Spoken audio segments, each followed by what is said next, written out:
Hello সবাই। তো আমি একটা ভিডিও করলাম আহ, গ্রাসের ওপর। তো আমি সেখানে গ্রাসের কি ইম্পর্টেন্স এবং ওটা আমাদের বায়োডাইভার্সিটিকে কিভাবে হেল্প করে এগুলো বলেছি।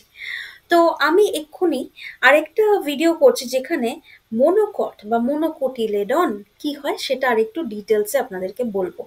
কেন কি কারণ গ্রাসের ব্যাপারে ডিটেলসে জানতে হলে মোনোকোটিলেডনটাও জানতে হবে। Stay tune. হ্যালো সবাই। তো আসুন আমরা জানি যে মনোকট হচ্ছে এক ধরনের প্লান্ট যেটার মধ্যে সিডস থাকে এবং ওদের মধ্যে জাস্ট একটাই লিফ থাকে, সেটাকে আমরা কোটিলেডন বলি। এটা হচ্ছে দুটো major type of flowering plant, যেটা ডাইকট হয় এবং মনোকট হয়। আমরা আজকে মনোকটের ব্যাপারেই জানছি।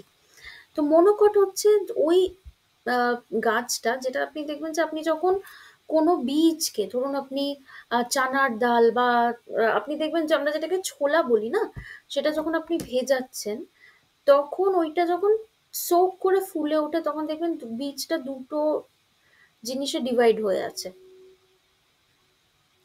তো ওই যে বীজটা যে দুটো দুটো ভাগে ডিভাইড হয়ে আছে সেইটাকে সেটা যখন আলাদা হয়, মানে যখন একটাই বীজ হয়ে থাকে সেটাকে বলা হয় মনোকট, এবং যখন বীজটা দুটো ভাগে ডিভাইড হয়ে থাকে সেটাকে বলা হয় ডাইকট।